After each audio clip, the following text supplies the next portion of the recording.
সর্বশেষ যে ব্যক্তি জাহান্নাম থেকে মুক্তি লাভ করবে তাকে আল্লাহ পাক বলবেন, ফেরেশতাদেরকে বলবেন, ও আমার ফেরেশতারা, আমার এই বান্দাকে জান্নাত এবং জাহান্নামের মাঝখানে রেখে দাও। জান্নাত এবং জাহান্নামের মাঝখানে লোকটি যখন থাকার জায়গা পাবে, সে জান্নাতের দিকে তাকায়া দেখবে আর কাঁদতে থাকবে।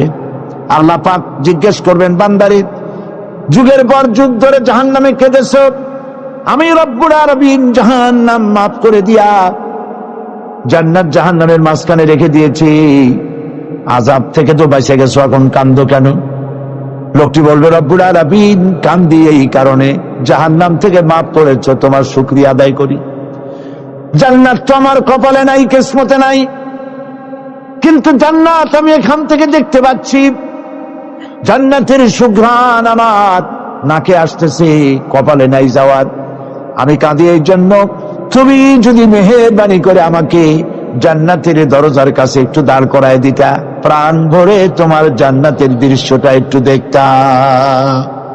আল্লাহ পাক তার আরজি পূরণ করবেন, বলবেন যাও, ফেরেশতাদের বলবেন এর জান্নাতের দরজার কাছে দাঁড় করায় দাও। জান্নাতের দরজার কাছে দাঁড়িয়ে লোকটি আবার কান্না শুরু করবে। আল্লাহ পাক প্রশ্ন করবেন, এবার কান্দো কেন?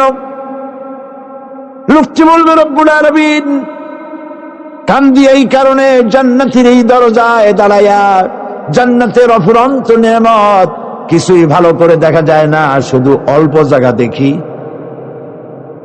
যদি তুমি আমারে দয়া করে জান্নাতের মাঝখানে দাঁড় করায় দিতা, চতুর্দিকে তাকায়া তাকায়া দেখা কলিজারে ঠান্ডা বানাইতাম। তবে আমি ওয়াদা করি, জান্নাতের কোন নাজ নেয়ামত, কোন ফল আমি খাবো না, ধরবো না, সইব না। একটুখানি মেহেরবানি করে মাঝখানে দাঁড় করায় দাও, জানদারে ঠান্ডা করি। আল্লাহ রব্বুল আলামিন ফেরেশতাদের বলবেন, আমার এই বান্দারে জান্নাতের মাঝখানে দাঁড় করাইয়া দে। আল্লাহর নবী বলেন, জান্নাতের মাঝখানে দাঁড়িয়ে লোকটি আগের চাইতে আরো জোরে চিৎকার মেরে কাঁদতে থাকবে। আল্লাহ পাক বলবেন, বান্দারে, কি হলো তোর? দরজার কাছে আসতে চাইছিলে, আইনা দিলাম। আবার এবার মাঝখানে আসতে চাইছো, তাও এনে দিয়েছি, আবার কান্দো কেন?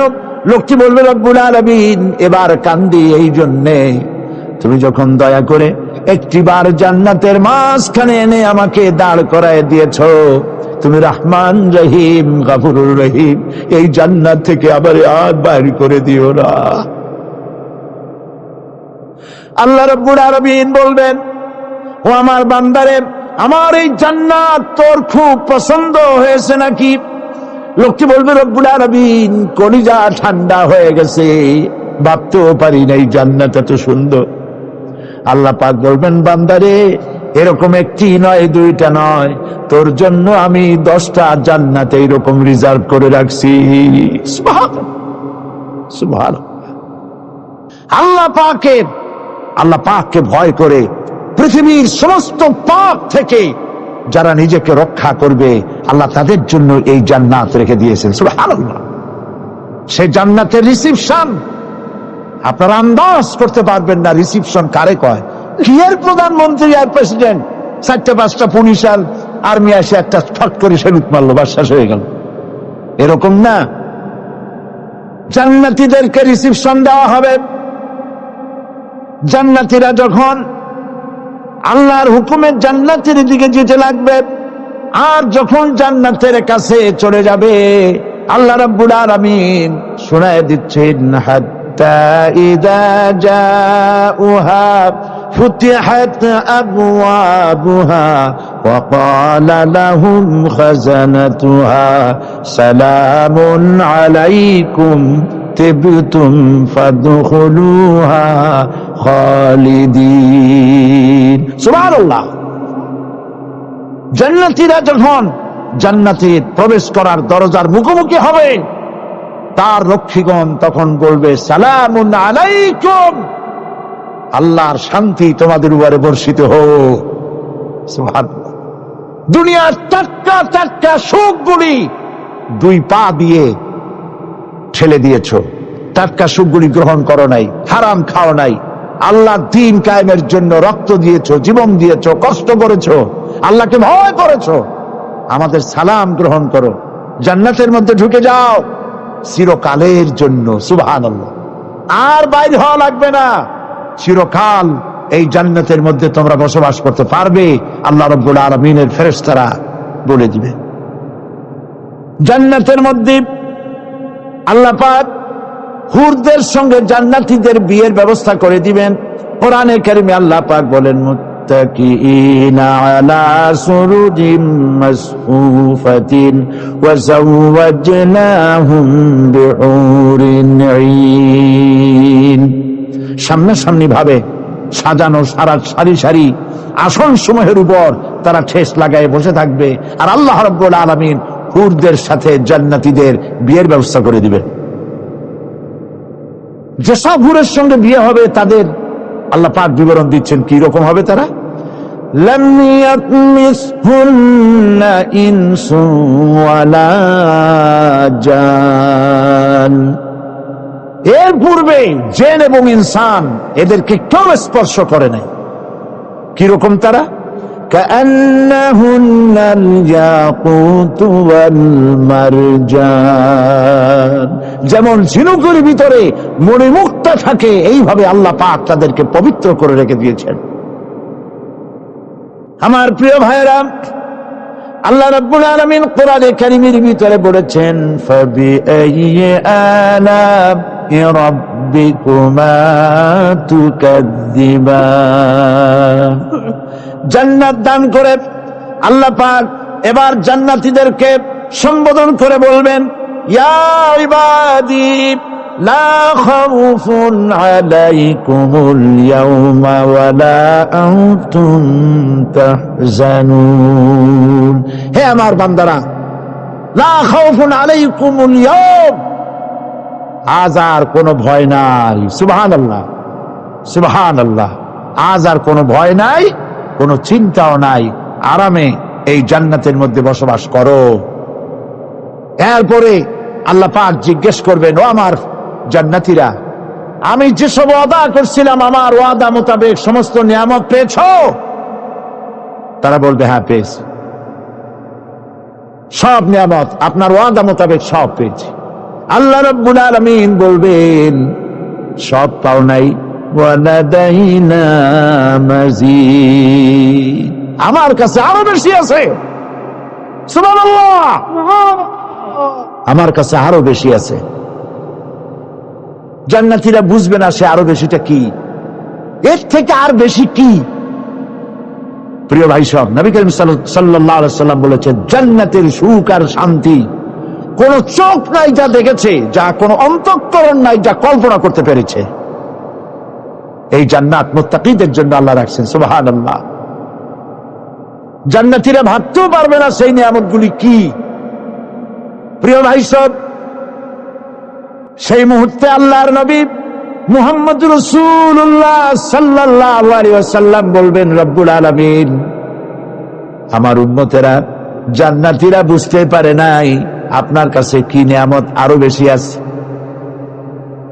আমার এই উম্মতেরা জান্নাতীরা আপনার ওয়াদা মোতাবেক সব পেয়েছে, কিন্তু একটি জিনিস এখনো তাদের কিসমতে হয় নাই। সে জিনিসটা হলো, যারা তার রবকে না দেখে শুধু কোরআন আর হাদিসের কথা শুনে আরবের ঘুম হারাম করে তাহাজ্জুদের নামাজ আদায় করেছিল, চোখের পানি ফেলেছিল, যারা জান্নাত দেখে নাই, জাহান্নাম দেখে নাই, আপনাকে ভয় করে যারা জীবন পরিচালনা করেছিল, যারা আপনাকে দেখে নাই, না দেখে শুধু কোরআন হাদিস বিশ্বাস করে যারা অকাতরে নিজেদের জীবন বিলায় দিয়েছিল, এই জান্নাতীরা এখন পর্যন্ত তার রবকে দেখতে পারে নাই। আল্লাহ রাব্বুল আলামিন তার সামনে থেকে ৭০,০০০ পর্দা সরে যাবে। আল্লাহ পাক বান্দাদের আরজি পুরা করার জন্য জান্নাতীদের সামনে তিনি জালোয়া ফরোজ হবে। কোরআন শরীফের ভিতরে আল্লাহ পাক বলেন, জান্নাতীরা তারা আল্লাহর দিকে, জান্নাতীরা তার রবের দিকে তাকিয়ে থাকবে, আর রব তার বান্দাদের দিকে তাকায়া থাকবে। প্রাণ ভরে জান্নাতীরা রবকে দেখবে। সুবহানাল্লাহ। আল্লাহ পাককে দেখবে। প্রাণ খুলে আজ দোয়া করি রব্বুল আলামিন, জান্নাতের যেই পরিবেশে যেই জায়গায় তুমি দয়া করে তোমার গোলামদেরকে তুমি নিজেই দর্শন দিবে, দেখা দিবে। মনিব গো, ও আমাদের রব, আজ এই বিশাল জনসমুদ্র নিয়ে তোমার দরবারে আবেগ ভরা কণ্ঠে বলি, যেই অনুষ্ঠানটি তুমি এমন মুবারক অনুষ্ঠান করবে যেখানে তুমি জান্নাতীদেরকে দেখা দিবে, ওই জান্নাতের কোনো একটি, ওই অনুষ্ঠানের কোনো একটি কোনায় কানায় আমাদেরকেও দাঁড় করাইয়া দেখার তো।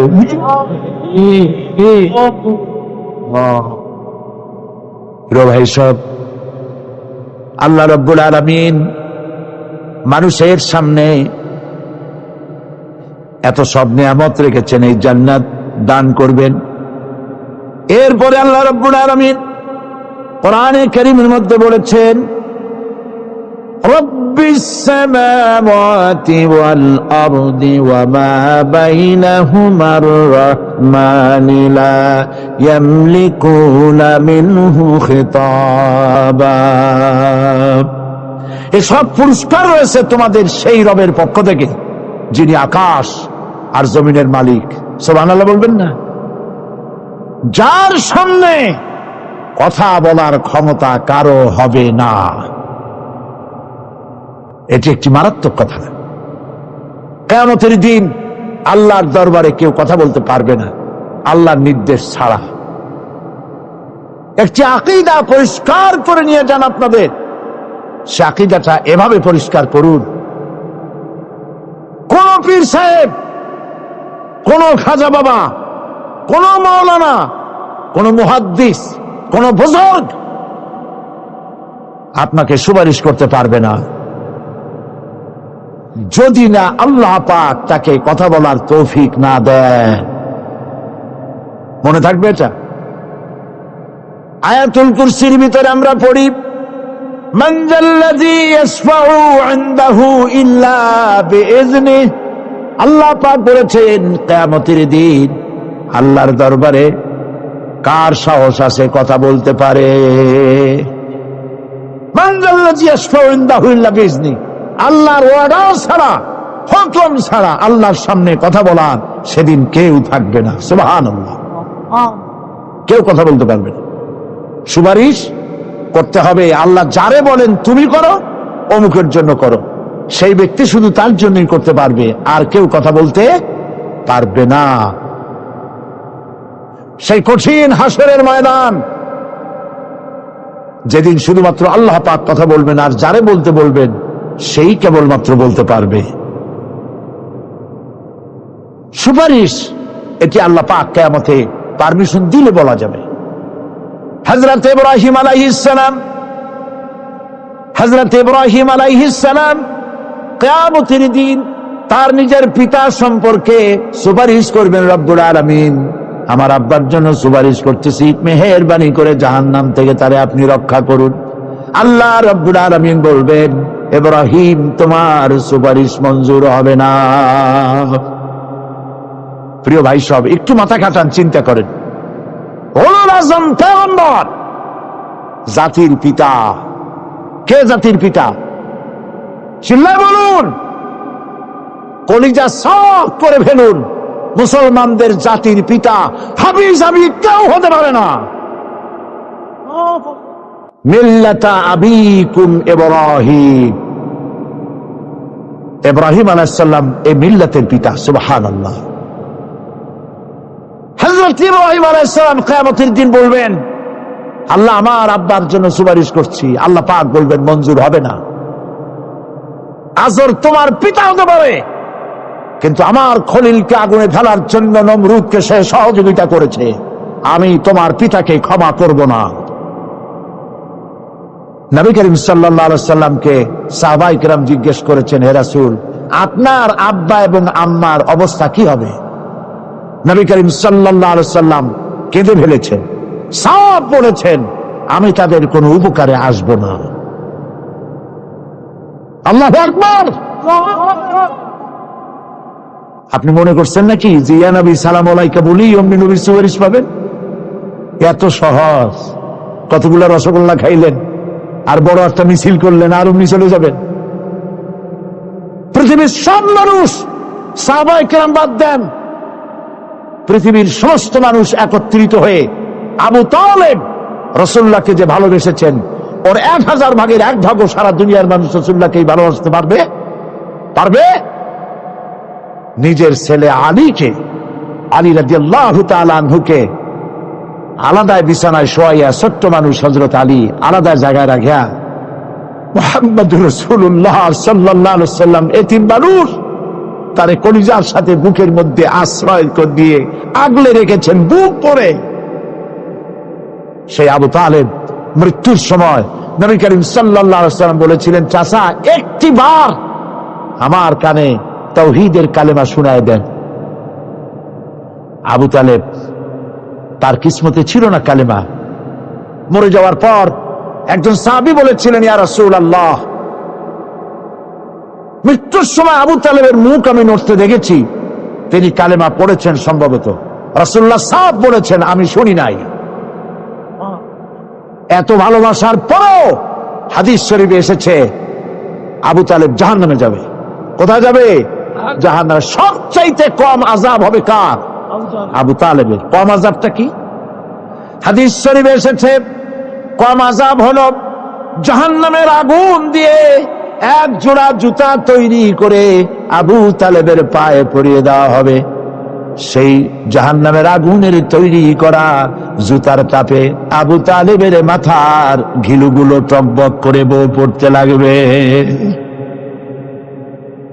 এত ভালোবেসে যদি কিয়ামতে উপায় না হয়, আপনি ইয়া নবী সালাম আলাইকা, ইয়া রাসূল সালাম আলাইকা, আর কতগুলো জিলাপি খাইলেন, বড় একটা মিছিল করলেন।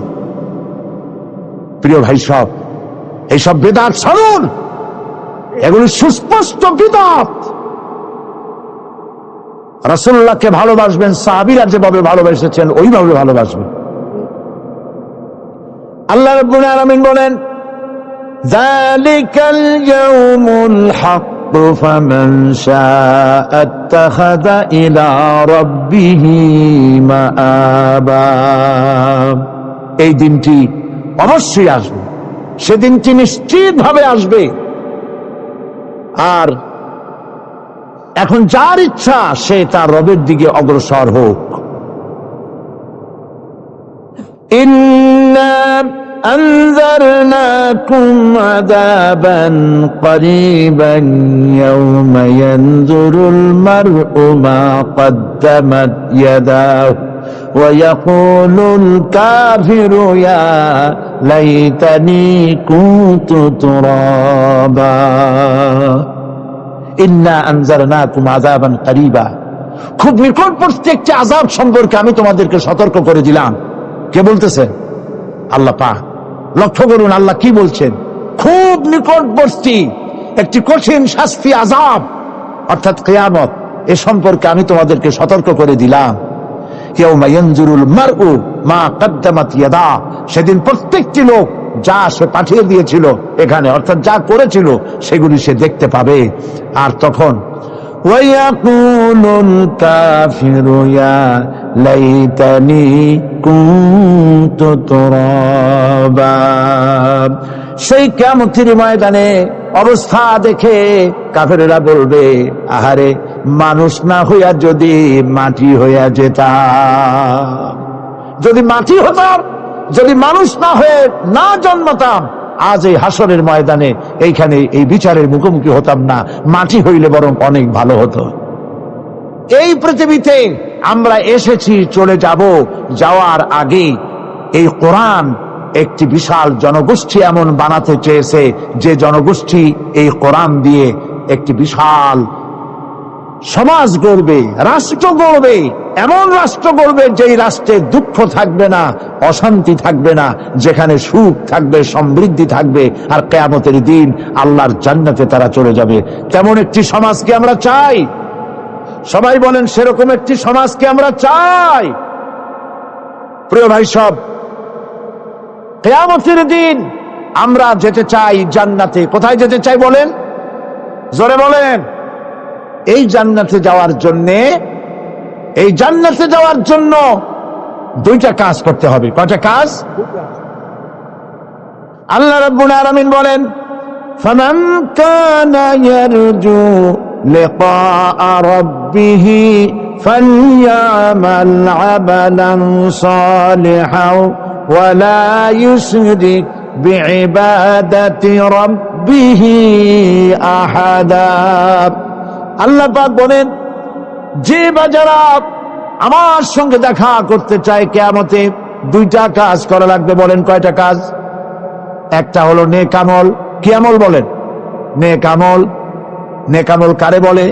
নেক আমল করতে হলে আবার দুইটা শর্ত লাগে। এক নম্বরে কাজটা করতে হবে আল্লাহরে খুশি করার জন্য। কারে খুশি করার জন্য? একটা মাদ্রাসা বানাইছি যাতে লোকেরা বলে যে বড় একটা মাদ্রাসা বানাইছে, এই জন্য মাদ্রাসা বানাবেন, মসজিদ বানাবেন, হসপিটাল বানাবেন, যা কিছু করেন নিয়ত হবে আল্লাহকে খুশি করা। নিয়ত হবে কারে খুশি করা? আল্লাহ পাককে খুশি করা। এই হলো নেক আমলের প্রথম শর্ত। কাজ হবে আল্লাহকে খুশি করার জন্য। দুই নম্বরে কাজটি হতে হবে সুন্নতে নববী সাল্লাল্লাহু আলাইহি ওয়াসাল্লামের উপরে। মনে থাকবে, দাড়ি রাখবো। কেন রাখবো? রাসূলের সুন্নাত। রাখবো কারে খুশি করার জন্য? আল্লাহ খুশি করার জন্য। রাখবো কার মতো? রবীন্দ্রনাথের মতো, কার্ল মার্কসের মতো, কবির মতো নয়।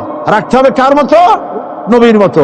বুঝে নেন, কাজটা হতে হবে আল্লাহকে খুশি করার জন্য। দুই নম্বরে কাজটা হতে হবে সুন্নতে নববী সাল্লাল্লাহু আলাইহি ওয়াসাল্লামের উপরে হতে হবে। তাহলে এই হলো এক নম্বর। জান্নাতে যাওয়ার জন্য, আল্লাহর সাথে দেখা করার জন্য এক নম্বরের কাজ হলো নেক আমল। বলেন এক নম্বরের কাজ কি? দুই নম্বরের কাজ ওয়ালা ইউশরিক বিইবাদাতি রাব্বিহি আহাদা। আল্লাহ রাব্বুল আলামিনের ইবাদতের সাথে কাউকে শরীক স্থাপন করা যাবে না। আমরা যারা মুসলমান, অধিকাংশ মুসলমান শিরকের ভিতরে মুবতালা হয়ে আছে। বিশ্বাস করেন কিনা বলেন? কাফেররা তো মুশরিক আছেই, ওরা তো মুশরিক আছেই, কিন্তু আমরা মুসলমানেরা আমাদের আমলের মধ্যে, আমাদের অজান্তে সবের নিয়তে অনেক শিরক আমরা করে বসি। নাউজুবিল্লাহ। বলেন নাউজুবিল্লাহ। এই জন্য আমি বারবার সতর্ক করি, নিজেকেও করি, আপনাদেরকেও করি। এই কারণে করি, শিরকের গুনাহ আল্লাহ মাফ করবেন না। ইন্না শিরকা লাযুলমুন আযীম। শিরক মস্ত বড় অপরাধ, জুলম, আল্লাহ মাফ করবেন না। আল্লাহর কাছে কান্দে কান্দে মাপ চাওয়া লাগবে যে আল্লাহ শিরক থেকে আমাকে রক্ষা করো, বাঁচাও। অনেক গোপন শিরক আছে। মাজারে যান, পীর সাহেবের কাছে যান, মনে যদি নিয়ত থাকে উনি ফু দিলে আমি ভালো হবই, উনি তাবিজ দিলে আমার বাচ্চা হবেই, উনি আমারে দয়া করলেই আমার ব্যবসায় উন্নতি হবেই, এইটার নাম শিরক। এটার নাম কি? ওয়াইজা সাআলতা ফাসআলিল্লাহ ওয়াইজা ইসতাআনতা ফাসতাইন বিল্লাহ। যা বলার আল্লাহরে বলো, আর যা চাওয়ার কার কাছে চাও? চিল্লায় বলেন। কলিজাটাকে পরিষ্কার করে দেন আজকের মাহফিলে। এই কলিজায় কারো প্রতি কোনো ভয় রাখবো না আল্লাহ ছাড়া। ভয় করবো কারে বলেন? মহব্বত আল্লাহ ছাড়া, এত বেশি মহব্বত আর কাউকে করবো না। আল্লাহ তাআলা আমাদের কলিজায় তোমার ভয় এবং মহব্বত দিয়ে ভরে দাও। রাসূলের মহব্বত দিয়ে আমাদের দিলকে ভরে দাও। বিশ্বাস করুন ভাই সাহেব, কোরআন শরীফ আমার সামনে, বিশ্বাস করুন। দেশি পীর, বিদেশি পীর, খাজা বাবা দেশি এবং বিদেশি, কেউ আপনার ভাগ্য বদলাই দিতে পারবে না। এই পিছনে দৌড়ায় দৌড়ায় কোনো লাভ নয়। এতক্ষণ মসজিদের ভেতরে বসে আল্লাহর কাছে কাঁদেন। ওয়াকালা রাব্বুকুম উদউনি আস্তাজিব লাকুম। তোমার রব বলেছে আমারে ডাকো, আমি ডাকের সাড়া দিয়ে দেব। সুবহানাল্লাহ। আর আল্লাহ বলেছেন আমার ইবাদতের সাথে কাউকে শরীক করবে না। খবরদার। আলাইসাল্লাহু বিকাফিন আবদা। আল্লাহ প্রশ্ন করছেন, আলাইসাল্লাহু বিকাফিন আব্দা, আমি কি আমার বান্দার জন্য যথেষ্ট নই? চিল্লায় বলুন অবশ্যই যথেষ্ট। আবার বলেন অবশ্যই যথেষ্ট। কলিজা সাফ করে ফেলেন। সম্রাট শাহজাহান, দিল্লির সম্রাট, হাবিজাবি সম্রাট না, দিল্লির সম্রাট। এখন কোথায়? কবরে।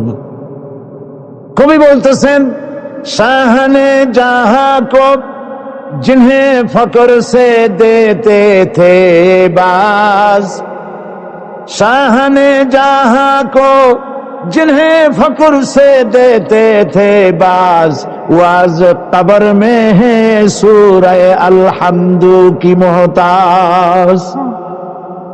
সারা ভারতবর্ষ যারা ট্যাক্স দিয়ে নিজেকে সৌভাগ্যবান বলে মনে করত, সে আজ কবরের মধ্যে ভিক্ষুকের মতো সূরা আলহামদুর মতো একটি সূরার মুহতাজ হয়ে ভিক্ষুকের মতো শুয়ে আছে। সম্রাট শাহজাহান মসজিদে বসে আছে, এক ফকির ঘুরতেছে। লোকেরা কয়, ছোটবেলা থেকেই তোমার খয়রাত করতে দেখলাম, ভিক্ষা কি জীবনেও যাবে না তোমার? লোকটি বলছে, আমি ভিক্ষা করবো ছাড়া আমার উপায়টা কি? এই লোকটি, আমি ভিক্ষা করা ছাড়া করবো কি? লোকেরা তো আমার 60 টাকা, 50 টাকা, 100 টাকা দেয় না, 4 আনা 5 আনা 1 টাকা এই আমার দেয়, এই দিয়ে আমি বড় লোক হবে কেমন? লোকটি বলছে, আচ্ছা দেখো, তুমি তো জায়গা মতো যাইতে পারো নাই, বাদশার কাছে যাও, এমন দেওয়া দেবে জীবনে আর খয়রাত করা লাগবে না। তো বাদশার কাছে কি খয়রাতি যাইতে পারে কোনোদিন? হ্যাঁ, এখন পারবা। কেমনে? সম্রাট শাহজাহান এখন একা একা মসজিদে আছেন। তখনকার এসব বাদশারা অনেকে নামাজি ছিলেন, দিনদার ছিলেন। ফকির দরজার কাছে দাঁড়াইয়া দেখতে পাচ্ছে কেউ নাই, দেহরক্ষীরা দূরে দূরে দাঁড়ানো। বাদশাহ মসজিদের ভেতরে বসে হাত তুলে ঝুলতেছে আর কাঁদতেছে, চোখের পানি দিয়া দাঁড়িয়ে ভিজে ভিজে পড়ছে। এই দৃশ্য অনেকক্ষণ দেখলো ফকির। কিছুক্ষণ পর সম্রাট শাহজাহান মসজিদ থেকে বেরিয়ে আসছে। ফকির বলছে, আসসালামু আলাইকুম হুজুর। তিনি বললেন, ওয়ালাইকুম আসসালাম, চলে গেল। বাদশা বলল, আমার কাছে তো কেউ আইসা কিছু না চাইয়া তো যায় না, এরে দেখলাম খয়রাতির মতো কিছু চাইলো না, বেটা ভয় করলো নাকি? আমি আদিক আসো। আসছি। ভয় পাইছো? হয় না, ভয় পাইনি তো, কিছু যে চাইলে না? ফকির বলছে, জাহাপানা, সত্যিই কিছু চাইতে আসছিলাম, তারপর চাইলে না কেন? ফকির বলছে, জাহাপানা, সারা জীবন ভিক্ষা করেছি, আর আজ দিল্লির সম্রাটের কাছে বেশি পাওয়ার লোভে এসেছি না, কিন্তু আপনার দশা দেখা আমার জ্ঞানের চোখ খুলে গেছে। আমি লক্ষ্য করে দেখলাম, আমি সম্রাটের কাছে চাইতে এসেছি, হাত তুলি নাই, বিনয় প্রকাশ করি নাই, চোখের পানি ফেলি নাই, কিন্তু লক্ষ্য করে দেখলাম দিল্লির সম্রাট আমার চাইতেও বড় ভিক্ষুকের মতো। আবার কোন সম্রাটের কাছে হাত তুলা কান্দে? আমার জ্ঞানের চোখ খুলে গিয়েছে, আমি বুঝতে পেরেছি সম্রাট কান্দে যেই সম্রাটের কাছে, তারে ছাড়া আর কারো কাছে জীবনে চাইব না। এই কথাই সূরা ফাতিহায় প্রত্যেক দিন পড়ি, বুঝি না কি পড়ি? ইয়াকা না'বুদু ওয়া ইয়াকা নাস্তাঈন। আয় আল্লাহ, একমাত্র তোমার গোলামি করি আর তোমার কাছে সাহায্য চাই, তুমি ছাড়া কারো কাছে সাহায্য চাই না। কলিজা সাফ করুন। কোন মরা পীর, কোন জিন্দা পীর আপনার মনের আশা পুরা করতে পারবে না, পারবে না, পারবে না।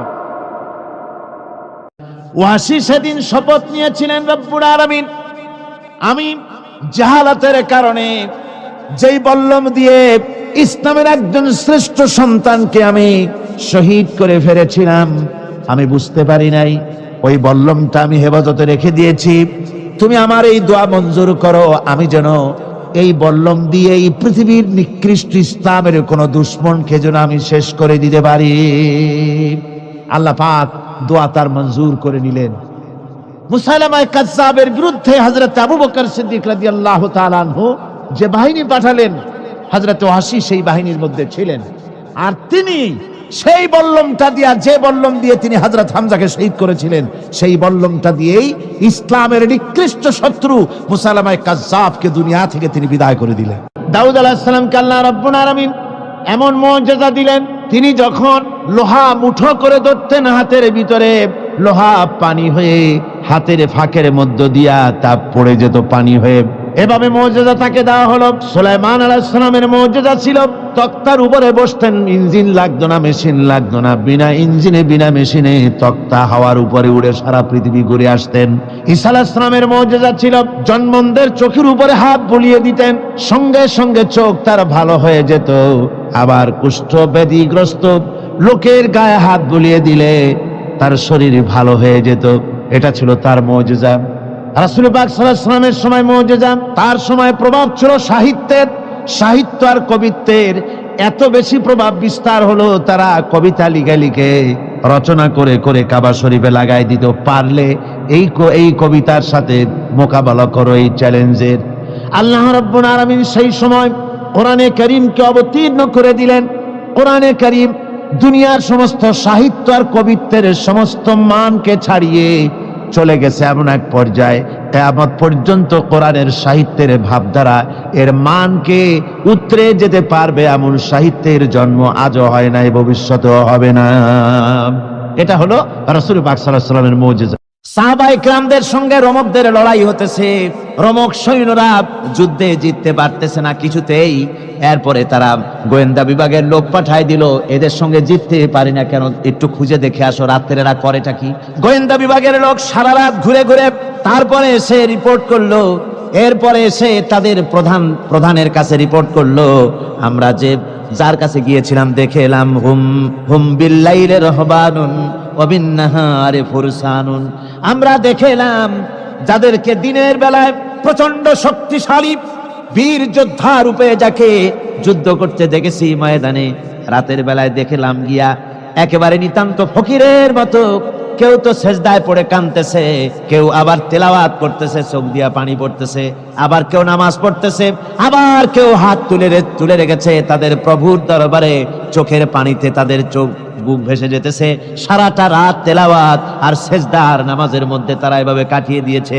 সেনাপতি এই রিপোর্ট শোনার পরে বললেন, ও গোয়েন্দা বিভাগের লোকেরা, আমার রোমক সৈন্যরা শোনো, যে জাতির নৈতিক মান এত উচ্চে, ওই জাতির সঙ্গে যুদ্ধ করা মানে আমাদের আত্মহত্যা করার শামিল।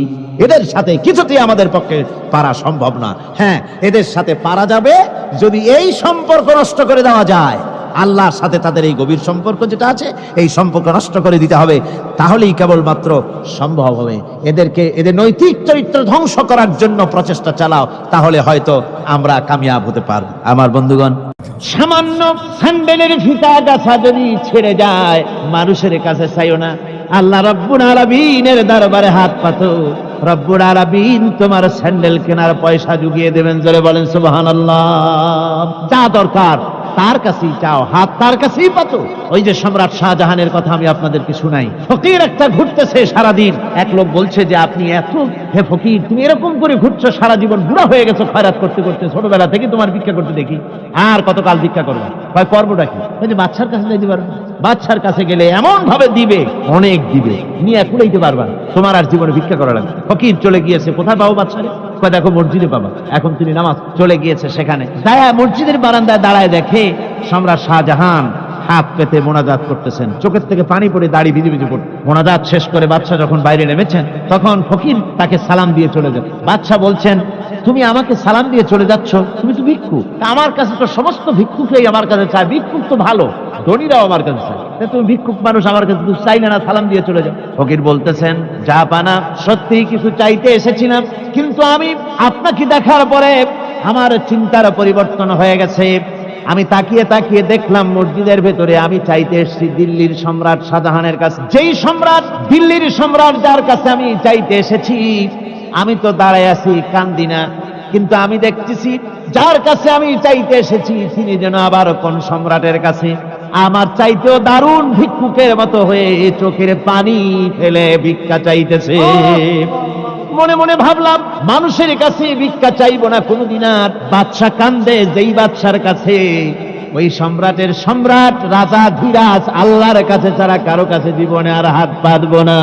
হযরত আবু হুরায়রা রাদিয়াল্লাহু তাআলা আনহু একবার রাসূল করিম সাল্লাল্লাহু আলাইহি ওয়াসাল্লামের দরবারে কাঁদতেছিলেন।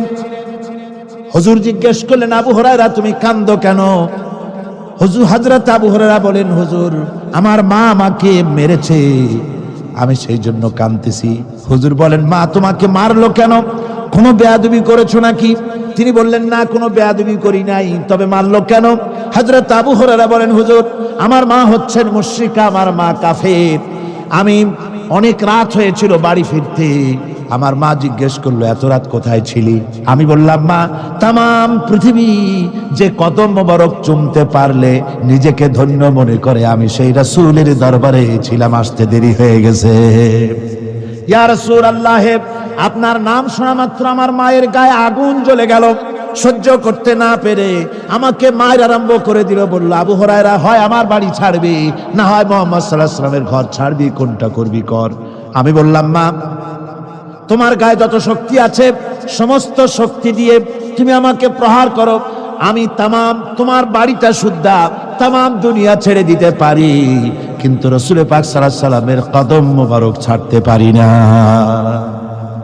ভাইরা আমার, হযরতে আবু হুরায়রা কাঁদতেছেন। আল্লাহর নবী বলেন, তুমি কাঁদো কেন? তোমার মা তোমাকে মেরেছেন, আমি এখানে কি করব? এখানে তো আমি কোনো দখল আন্দাজ করতে পারি না, আমি কি করতে পারি? এখানে ইন্টারফেয়ার তো আমি করতে পারি না, মা তোমারে মেরেছে। হযরত আবু হুরায়রা বলেন, ইয়া রাসূলুল্লাহ, মায়ের বিরুদ্ধে কোনো নালিশ করার জন্য আপনার কাছে আমি আসি নাই। বলে, কেন এসেছো? হযরত আবু হুরায়রা বলেন, হুজুর এসেছি এই জন্যে, আমি জানি আপনি যদি আল্লাহর দরবারে কোনো ব্যাপারে দোয়া করেন, আল্লাহ রাব্বুল আলামিন তা মঞ্জুর করে নেন। আপনি মেহেরবানি করে আমার মায়ের হেদায়েতের জন্য আল্লাহর কাছে দোয়া করুন।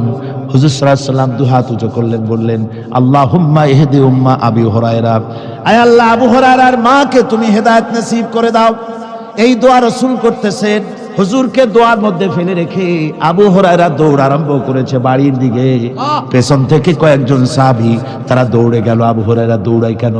এত ভদ্র মানুষ, কোন সময় কারোর সাথে রাগারাগি করে না, দৌড়ায় কেন? নিশ্চয়ই কোনো বিপদ বুঝি হয়ে গিয়েছে, পিছন থেকে জামা টেনে ধরেছে। কি হয়েছে, দৌড়াও কেন?